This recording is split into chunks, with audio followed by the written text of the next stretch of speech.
Bonjour, chers membres et associés du Gestion.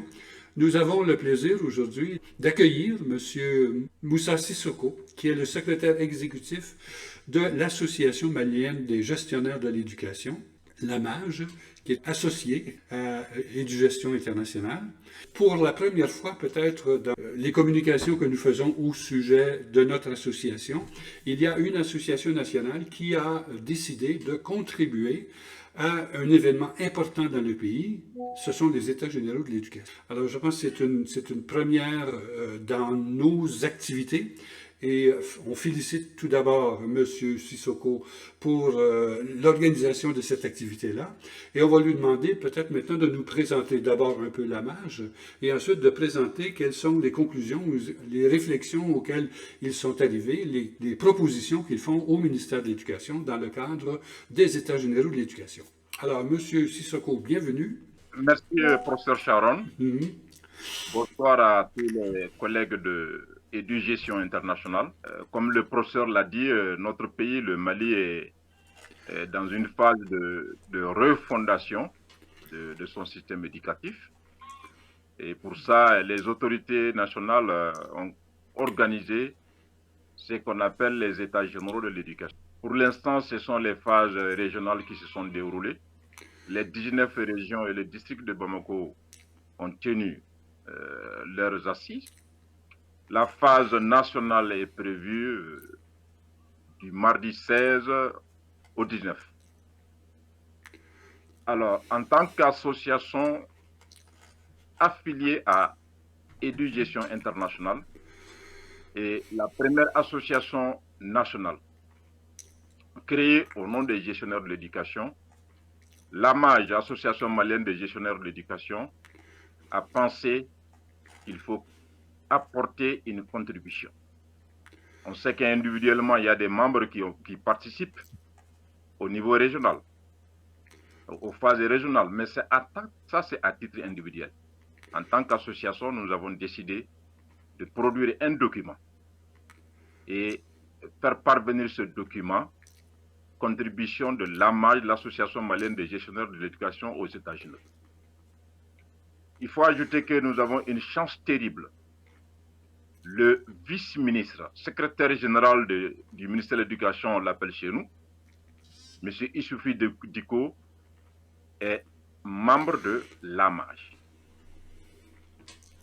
Il est aussi membre de la Commission nationale d'organisation des États généraux de l'éducation. Donc c'est à travers lui que notre document est parvenu directement, non seulement au président de la Commission nationale, mais à tous les membres de cette commission. Donc ce n'est pas en phase régionale ou en phase locale que notre document va être discuté, mais c'est une contribution directement associée, adressée, disons, à la commission d'organisation et donc aux autorités nationales. Alors, pour présenter rapidement l'Association malienne des gestionnaires de l'éducation, l'une des particularités de cette association est que, un, elle est la première à être créée au Mali. Deux, c'est à l'image de Édugestion internationale, c'est une association qui couvre tous les niveaux de l'éducation, du fondamental à l'université. Cela peut se voir à travers la composition du bureau, qui, en plus du fait qu'il comprend les gestionnaires de tous les niveaux, il est aussi représentatif du pays, pratiquement toutes les anciennes régions, parce qu'on vient de passer dans un découpage administratif nouveau, où le pays est passé de 10 à 20 régions maintenant, 19 régions plus le district. Mais sur l'ancienne base, toutes les régions sont représentées de Caille à Kidal. On y retrouve des chefs d'établissement, des adjoints de chefs d'établissement, des inspecteurs, des professeurs d'université, des enseignants évoluant en classe. Donc cette particularité de l'AMAGE fait que c'est une association inclusive. Alors pourquoi nous avons décidé de participer à ça?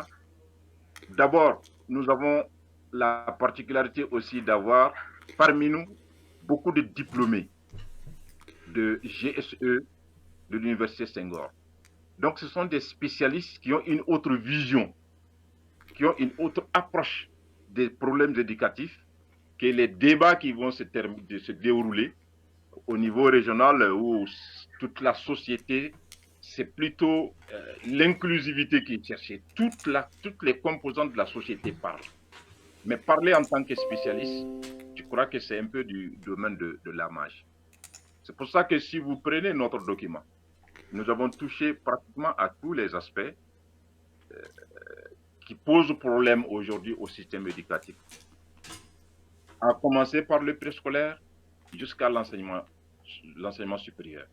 À commencer par les problèmes de ressources humaines jusqu'au financement de l'éducation. Et surtout, particulièrement, à parler de la gestion de l'éducation. Nous allons y arriver. Alors, tout en commençant par ce qu'on appelle l'enseignement de l'éducation préscolaire ou développement de la petite enfance.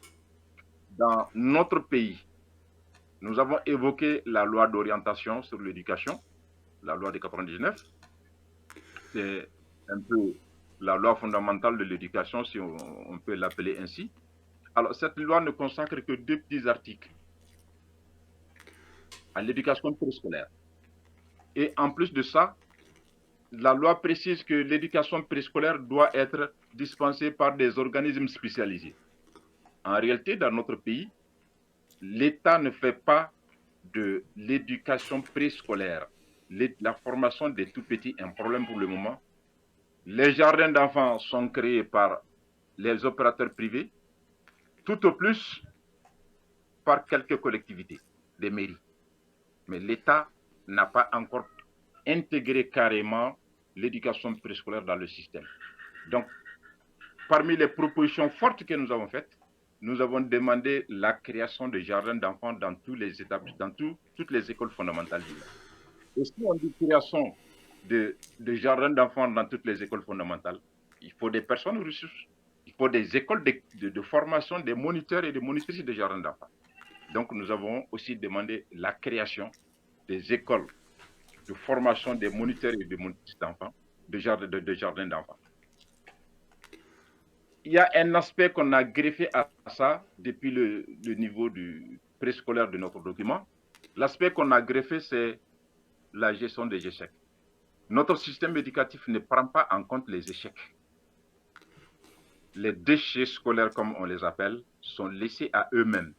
Il n'y a pas un système de récupération de ceux qui n'arrivent pas à terminer un cycle d'enseignement. Donc, nous avons pensé qu'en créant les écoles de formation des moniteurs, les recalés des 10e, 11e du lycée, de la première à deuxième année de l'enseignement technique, peuvent être réorientés directement dans ces écoles-là. En tout cas, on leur accorde la priorité. Puisque dans le cadre de la refondation, les états généraux de l'école, de l'éducation et la refondation de l'école se situent dans le cadre d'une refondation globale du pays, nous avons pensé que si on doit incruster la culture nationale, si on doit incruster la citoyenneté, le civisme, il faut commencer depuis le jardin d'enfants.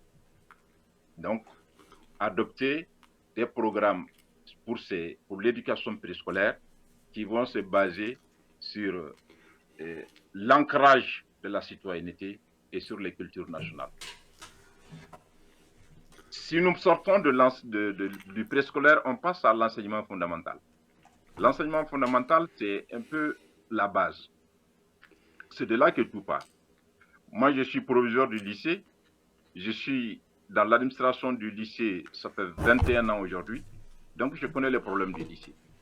La majorité de nos problèmes, des échecs, sont dus aux produits qui nous arrivent de l'enseignement fondamental.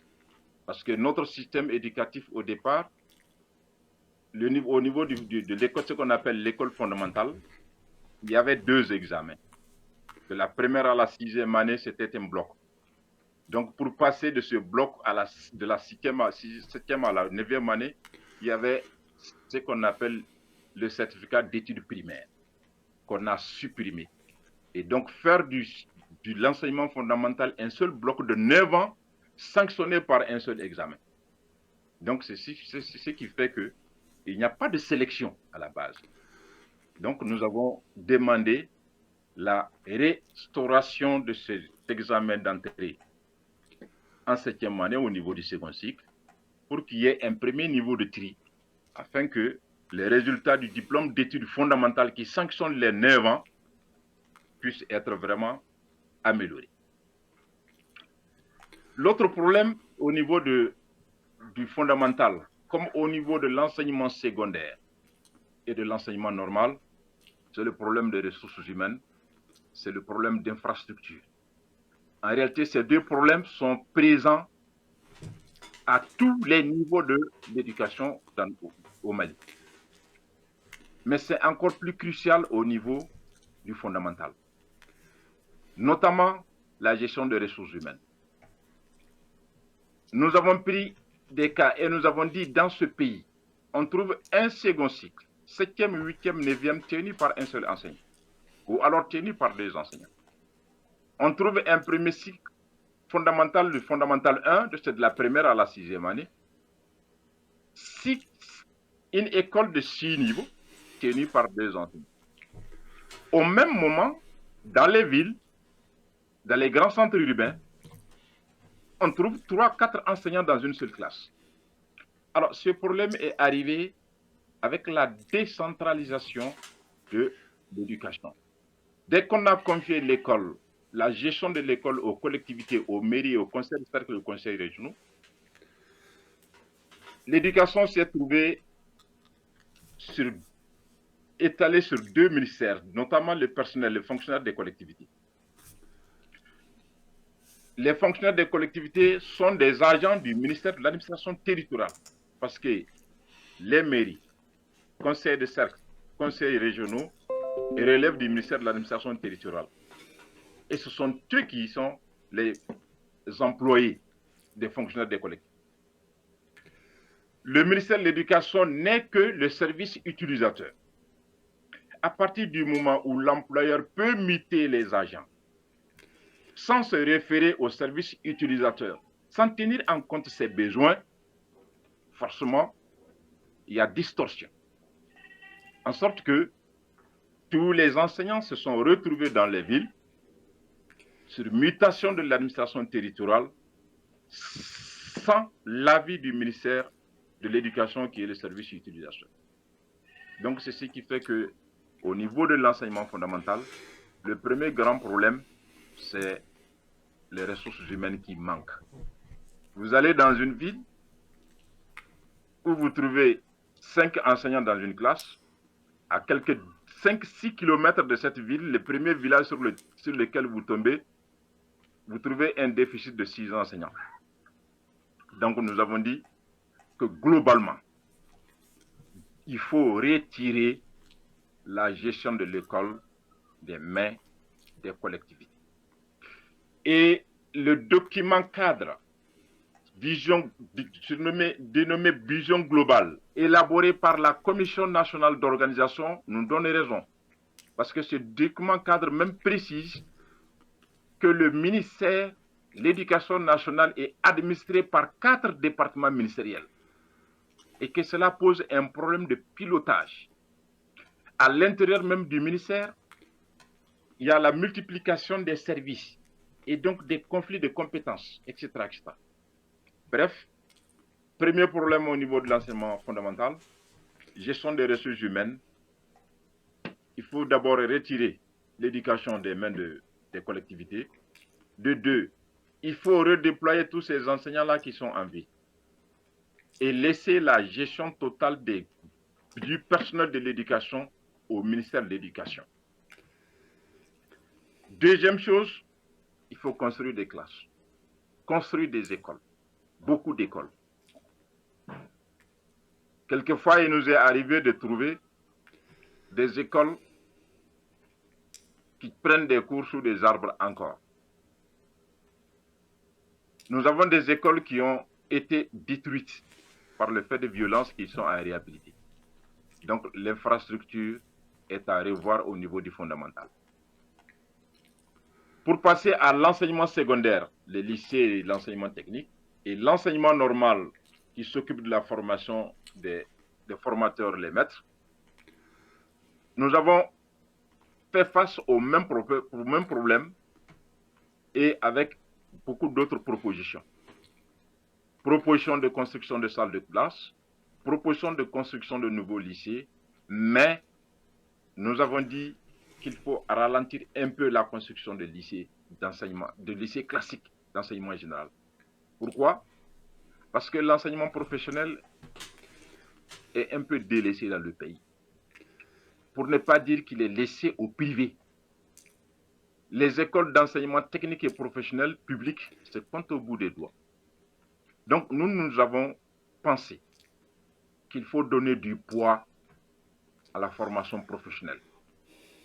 Nous l'avons écrit dans notre document. La construction d'un pays, ce n'est pas avec les cadres dans les bureaux, c'est sur les chantiers. Or, là où on forme ceux qui travaillent sur les chantiers, c'est dans les écoles de formation professionnelle surtout. Donc, nous avons pensé que, en fonction des potentialités économiques de chaque cercle, les cercles sont des subdivisions des régions chez nous, et donc au niveau de chaque cercle du pays, il faut construire une école professionnelle en fonction des potentialités économiques. Nous sommes à Djéné, il y a l'eau, il y a l'élevage, c'est les deux activités principales.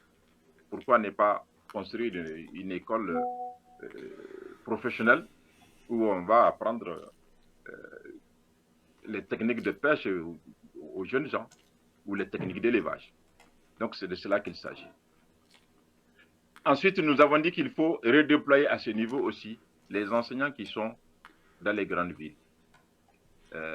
Nous avons la preuve de ça parce que nous avons un ministre qui anciennement a fait une enquête à Bamako, la capitale, et qui a découvert qu'il y avait, c'était en 2014-2015 déjà, qu'il y avait 500 enseignants du lycée qui évoluent à Bamako, qui n'ont pas d'emploi du temps dans le public. Je précise 500 enseignants. Au même moment, si je prends l'exemple de mon lycée, ça fait 3 ans que je n'ai pas de professeur de français. Parce que je suis à 500 km de Bamako. Et donc, ce sont les professeurs de sociologie, ce sont les professeurs de philosophie qui enseignent la langue d'enseignement qui est le français chez eux. Nous avons des lycées de l'intérieur, des lycées de cercle qui ne peuvent même pas ouvrir plus de 2 séries sur 6 possibles au lycée, faute d'enseignants. Donc, nous avons dit qu'il y a une gestion catastrophique des ressources humaines et tout le monde est unanime là-dessus, qu'il faut mettre fin à cette gestion catastrophique des ressources humaines. Et donc, pour ça, notre proposition, c'est non seulement le redéploiement de ceux qui peuplent inutilement les villes, mais en même temps, nous avons dit que l'État aussi doit fournir un effort au niveau du premier cycle, au niveau du fondamental comme au niveau du second cycle. Si c'est parce que les gens restent en ville parce qu'ils trouvent mieux à gagner, pourquoi ne pas instituer des mesures incitatives? Les enseignants qui évoluent dans les campagnes, comme on l'a dit, si on leur accorde des primes spéciales, beaucoup vont courir pour aller en campagne et beaucoup vont rester. Première mesure. Une autre mesure que nous avons proposée, c'est de faire du séjour dans une école de campagne, entre guillemets, une obligation. Tous les enseignants doivent faire au moins 4 ans dans une école de campagne. Et donc, si on institue ça, au bout de 4 ans, on ne peut plus obliger un enseignant à rester en bourse. Mais on trouvera toujours des gens qui ont commencé en ville et qui donc ils vont faire leur séjour en bourse. Donc, voilà des propositions concrètes que nous avons faites au niveau de l'enseignement secondaire. Pour ce qui est de l'enseignement normal, la formation des formateurs, la formation des enseignants, c'est là qu'il y a de véritables problèmes. On nous a appris que les programmes ont été révisés et que ces programmes attendent d'être enseignés aux professeurs et on ne sait pas combien de temps cela va prendre. Dans nos recherches, on nous a dit que ce sont des programmes qui ont été révisés depuis 2018. On est quand même à 6 ans, si ce n'est pas appliqué. Mais nous avons fait le constat amer que dans nos écoles de formation, il n'y a pas de congruence entre ce que les enseignants apprennent et ce qu'ils vont enseigner. Nous avons pris dans notre document des exemples concrets. Des enseignants qui doivent évoluer au premier cycle, de la première année à la 6e année. Si on leur enseigne les régimes dictatoriaux, on parle de Hitler, on parle de Mussolini, on parle de Franco, alors que durant tout leur cycle, durant toute leur carrière, ils n'auront pas à parler de ça aux enfants, nous avons dit que ça ne sert absolument à rien. Au second cycle, nous avons dit mathématiques, parler de logarithmes, de fonctions exponentielles. La culture générale, on est d'accord. Mais d'abord, ce qu'il va apprendre. Donc, des enseignants auxquels on apprend des notions d'exponentielle, de fonctions logarithmiques, de racines, ce n'est pas congruent. Au même moment, certains de ces enseignants sortent sans connaître les opérations fondamentales, sans maîtriser, disons, les opérations fondamentales. Addition, soustraction, multiplication, division. Donc, nous avons dit qu'il faut revoir fondamentalement les programmes des instituts de formation des maîtres pour les mettre dans la réalité de ce qu'ils vont enseigner dans les classes. Ensuite, on a abordé l'enseignement supérieur, où il y a encore plus de problèmes. Le problème les deux gros morceaux de l'éducation du système éducatif malien se retrouvent de façon plus aiguë au niveau de l'enseignement supérieur. Le premier problème, infrastructure insignifiante. Deuxième problème, ressources humaines insignifiantes. Dans certaines facultés, on l'a mis dans le texte, c'est même humiliant de sortir le ratio étudiant par élève. On ne peut pas le faire. Il arrive très fréquemment chez nous où les titulaires du bac qui doivent aller à l'université et dans les grandes écoles peuvent faire 2 ans sans avoir été appelés en première année de l'université parce que leurs aînés qui sont là-bas n'ont pas fini ou n'ont pas eu d'encadreur. Donc, il y a une insuffisance criarde de professeurs et une insuffisance criarde de salles. Donc, nous avons dit proposer la construction de campus et la formation des professeurs d'université. Mais, pour aller très efficacement à l'encontre de ces deux problèmes, l'AMAJ a proposé l'institution de la formation en ligne, qui peut être une solution aux effectifs pléthoriques, qui peut être une solution à l'insuffisance de professeurs au niveau de l'université. Un détail important que nous avons ajouté au niveau de l'enseignement supérieur. Chez nous, comme dans beaucoup de pays, au sud du Sahara, ces dernières années, on peut dire les 10 dernières années, il y a ce qu'on appelle le mythe du diplôme. Tout le monde est docteur. Et donc le diplôme de doctorat, on le cherche par tous les moyens. Alors nous avons dit que ce que l'enseignement supérieur peut faire aussi, c'est de sortir de ce mythe du diplôme pour aller au mythe de la performance. Il faut instituer des critères de performance pour l'attribution de certaines primes. Il suffit d'avoir le doctorat pour accéder à certaines primes. Donc, ça, c'est une proposition aussi que nous avons faite au niveau de l'enseignement supérieur, où le deuxième volet est totalement négligé, c'est la recherche. La recherche, de façon générale, et la recherche universitaire en particulier au Mali, manque de moyens. Les ressources mises à la disposition des chercheurs sont insignifiantes. Donc, nous avons dit qu'il faut mettre à la disposition des enseignants-chercheurs les moyens conséquents. Alors, pour arriver au point qui nous intéresse le plus, ce n'est pas que on n'a pas commencé par là, que nous n'allons pas y arriver. C'est l'architecture du texte qui nous a amené à là. Parce que nous avons commencé de l'enseignement, de l'éducation préscolaire, de l'enseignement fondamental, de l'enseignement secondaire, etc. On arrive maintenant à ce que nous avons appelé la gouvernance de l'école. Et nous avons rappelé au départ que parmi les 18 thématiques retenues au cours de ces états généraux par la Commission nationale, aucune thématique n'est consacrée à la gestion.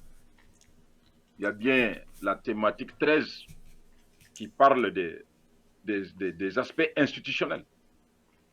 Mais ces institutions sont dirigées par les hommes. Et si ces hommes ne sont pas formés. Et nous avons rappelé que courant 2023, il y a eu un sommet mondial sur la refondation de l'éducation. Et que le professeur Saron nous en avait parlé en son temps. Parmi les 4 thématiques de ce sommet mondial aussi, aucune n'a été consacrée à la gestion et aux gestionnaires.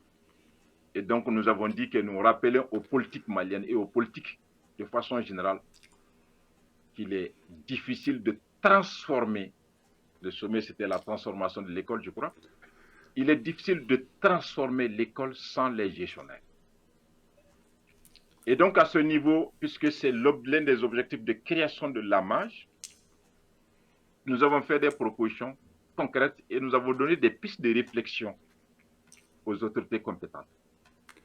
Nous avons pris des cas concrets où des dysfonctionnements sont liés aux textes créatifs même, notamment les textes organiques de certaines structures. Nous avons pris par exemple l'inspection générale de l'éducation nationale, hygiène.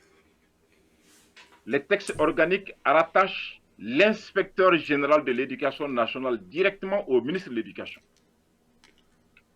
Il nous est arrivé parfois de constater que le démembrement de l'hygiène, qui sont les inspections régionales de l'enseignement secondaire, les IPRES, reçoivent souvent des instructions venues du cabinet, notamment du secrétaire général ou d'un conseiller, par exemple. Alors, par le fait que l'instruction ne vienne pas de leur hiérarchie, l'inspection générale d'éducation, ils ont des problèmes à les exécuter. Donc, nous avons posé une question. Si l'inspecteur général de l'éducation nationale relève directement du ministre de l'Éducation, est-ce que cela signifie qu'il est au-dessus du secrétaire général qui est le vice-ministre, qu'il est au-dessus des conseillers techniques et donc aussi des directeurs nationaux des services santé? Donc, il y a un problème de verticalité du pouvoir qui se pose à ce niveau. Nous avons pris le décret de création des inspections régionales. À ce niveau, nous avons relevé qu'il y a des inspections régionales qui restent souvent fermées pendant 2 ans, disons pas fermées, mais il n'y a pas de chef, il n'y a pas de coordinateur, parce que les textes prévoient un seul coordinateur sans adjoint. Et donc, si l'inspecteur coordinateur régional de Mopti va à la retraite, s'il n'est pas remplacé au bout de 2-3 ans, ça veut dire qu'il n'y a pas de coordinateur. Donc ça pose problème. Donc le premier problème qu'on a relevé à ce niveau, il faut un inspecteur coordinateur adjoint pour qu'en cas de retraite, en cas de maladie ou en cas de promotion, un inspecteur régional peut être nommé conseiller au ministère ou même ministre. Donc le poste reste vacant. Et donc en cas de vacance du pouvoir seulement, du poste, l'inspecteur adjoint assure l'intérim jusqu'à la nomination d'un coordinateur. Ensuite, deuxième problème que ce décret pose, les IPRES, Inspection régionale pédagogique de l'enseignement secondaire, sont des services régionaux. Et donc, l'inspecteur coordinateur relève directement de l'autorité du gouverneur de région. Le directeur de l'académie d'enseignement relève directement du gouverneur de région, parce que l'académie aussi est un service régional. Donc, 2 services régionaux du même département. Nous avons dit qu'à ce niveau, il faut voir qu'il y ait ce que nous avons appelé la verticalité du pouvoir. Entre l'IPRES et l'académie, qui relève de qui? Mais notre analyse à nous est que, au lieu de créer des inspections régionales, nous en avons 20 régions, il faut créer des inspections d'académie pour plus d'efficacité. Si nous prenons une académie, une région comme Kai, une région comme Kulkoro, une région comme Sikasso, toutes ces régions-là ont au moins 3 académies. Alors, si on crée une inspection régionale qui couvre 3 académies, et une inspection, dans une inspection, il n'est prévu que 35 inspecteurs, 3 académies d'enseignement, que 35 agents doivent couvrir. Or, l'inspection est chargée du suivi et de la formation, surtout le suivi. Nous avons pensé que l'efficacité ne sera pas au bout. Et donc, au lieu de créer des inspections régionales, de maintenir les inspections régionales qui sont déjà créées, il faudra créer une inspection par académie d'enseignement. Comme ça, nous avons 26 académies aujourd'hui. Nous aurons 26 inspections. L'efficacité est au bout de ça. Et donc, il s'agira d'inspection d'académie et non d'inspection régionale. Cela va trancher le problème de verticalité du pouvoir que nous avons posé. Et donc, chaque inspection sera logée à l'intérieur de son académie de tutelle. Deuxième problème que nous avons posé au niveau de la gouvernance de l'école, ça c'est la formation des gestionnaires. Tout ce que nous sommes en train de construire, tout ce qu'on est en train de concevoir, tout ce qu'on va faire, tout l'argent qui va être investi, l'argent des bailleurs, des partenaires techniques, des bailleurs de fonds, comme on le dit, l'argent de l'État, l'argent des communautés, tout cet effort ne peut être rentabilisé efficacement tant que les gestionnaires, les hommes chargés de la gestion ne sont pas formés. Et donc, à ce niveau, nous avons dit qu'il faut créer un dispositif de formation, au moins pour les structures d'encadrement. Une direction d'école, c'est une structure d'encadrement. Le CAP, les centres d'animation pédagogique sont des structures d'encadrement parce qu'ils ont des conseillers qui font le suivi dans les écoles et l'inspection qui est chargée du suivi et de la formation. Et donc, tant que cela n'est pas fait, nous ne pensons pas que tous les efforts qui sont en cours puissent être rentabilisés de façon efficace. Et là, nous avons fait une suggestion. Nous avons dit, à défaut de créer une école de formation des gestionnaires scolaires, des divisions scolaires, il existe déjà chez nous ce qu'on appelle l'école normale d'administration, ENA, où c'est justement les professionnels qui vont. C'est des gens qui sont déjà en fonction qui vont là-bas.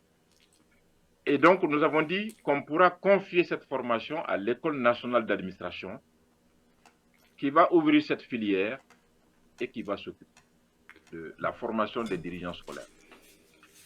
Et c'est là que nous avons parlé de nous-mêmes.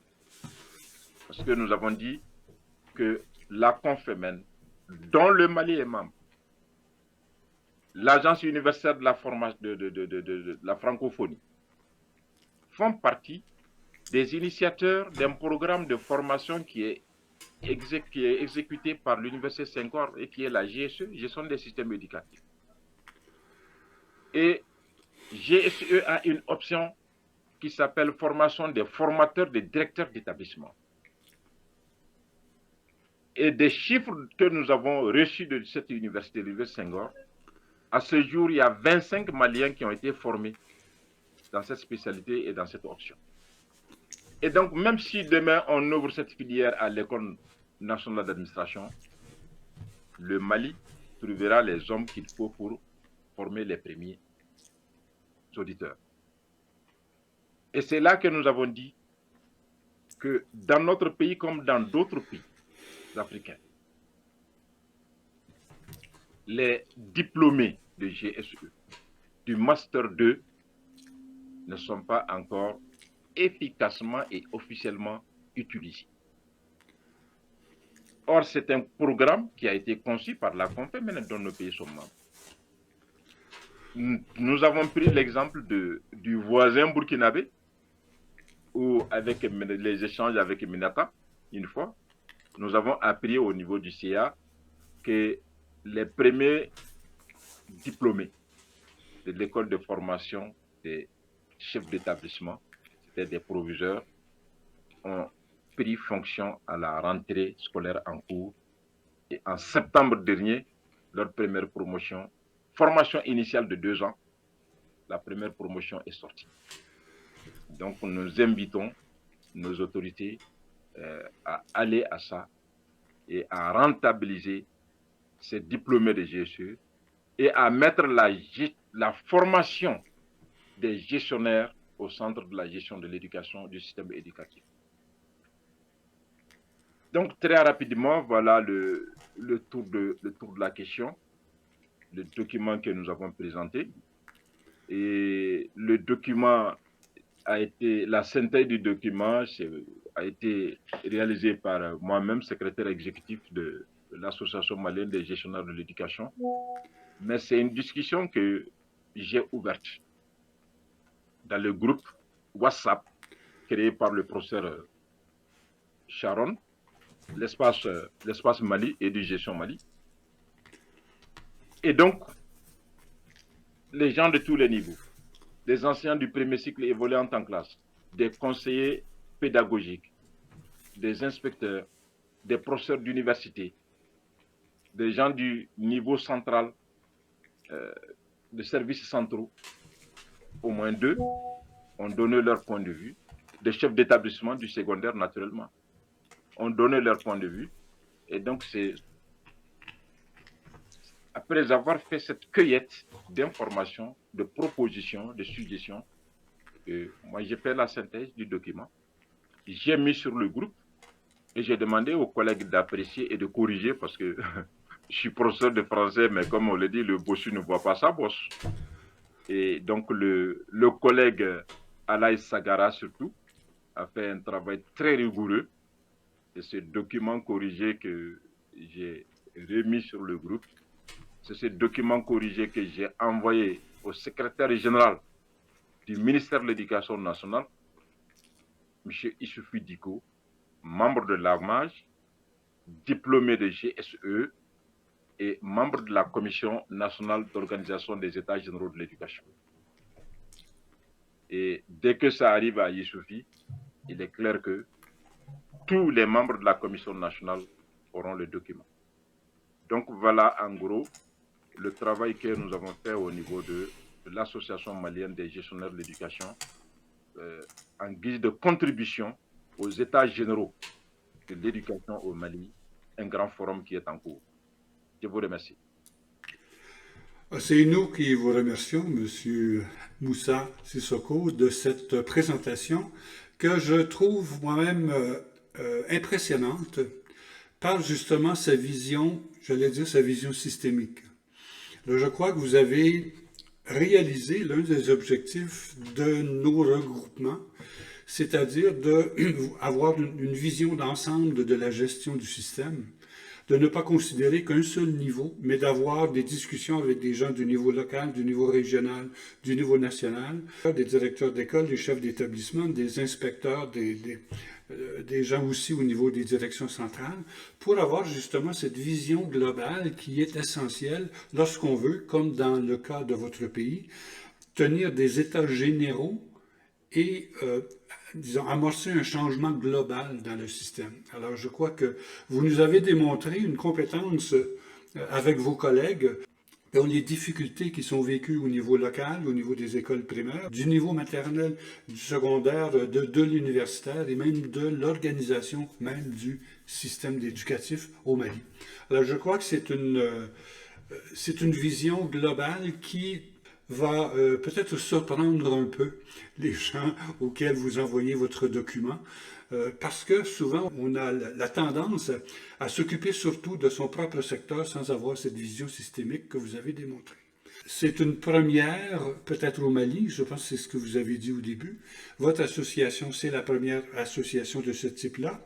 C'est peut-être aussi la première fois que collectivement les gestionnaires démontrent leurs compétences dans la vision qu'ils ont du système éducatif global.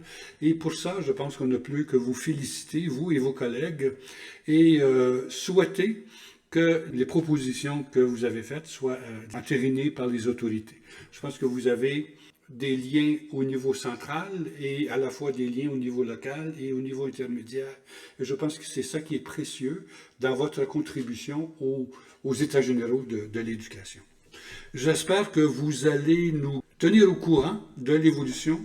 Si jamais, à la suite des États généraux, vous pourriez nous revenir et refaire un peu le recensement de ce que vous avez proposé et les résultats qui ont été décidés par les États généraux, je pense que ce serait une autre étape importante dans la prise de conscience du rôle des gestionnaires. Vous avez effectivement, dans le document, souligné que dans beaucoup de rencontres internationales et même dans vos États généraux, il n'y a rien qui concerne effectivement et précisément la gestion. Et en mon sens, moi, je travaille actuellement dans une quinzaine de pays francophones et c'est une caractéristique des systèmes éducatifs francophones que ce manque d'attention à la gestion qui est un élément essentiel de la qualité de l'éducation. Les recherches le démontrent, tout le monde le dit, mais il n'y a pas grand monde qui le fait pour le moment. Alors nous espérons bien que grâce à votre intervention, au Mali, ce sera fait. Alors je ne sais pas si vous voulez ajouter quelque chose en terminant, avant qu'on se quitte. Non, rien de particulier. Ok, d'accord. Rien de particulier. Le professeur Sharon pour ça. Oui. Compter, comme vous l'avez dit, sur le fait que au cours des États généraux, qu'on tienne compte de ça. De toutes les façons, en plus du secrétaire général, on est suffisamment représenté au niveau des États généraux. Oui. Et ce sont les recommandations vont nous parvenir incessamment. Dès la fin des États généraux, on aura les recommandations et les résolutions qui vont être prises. D'accord. On a l'espoir que ça va se passer comme les assises nationales de la refondation qui ont été organisées, où on a mis un comité de suivi. Toutes les recommandations, à chaque 1 ou 2 mois, le comité vient, bon, on est à 30%, on est à 40%. Nous espérons que ce soit la même chose à l'issue des États généraux d'éducation, qu'il y aura un comité de suivi des recommandations et des résolutions. Oui. Voilà, je remercie tout le monde. Et nous espérons que certains membres de l'AMAGE pourront faire partie de ce comité de mise en œuvre de suivi des États généraux. Voilà. Alors, bravo encore une fois. Donc, nous avons enregistré cette intervention et elle sera partagée avec les membres de l'association internationale. Alors, effectivement, je pense que les collègues du Mali vont être très intéressés à suivre votre synthèse des réflexions que vous avez faites. Mais je pense qu'aussi les membres des autres associations nationales vont profiter de tout le travail que vous avez fait avec votre association dans votre pays. Merci, M. Sissoko, et puis bonne chance dans la suite de ces États généraux. Merci et bonne soirée. Merci beaucoup. Merci, professeur. Okay.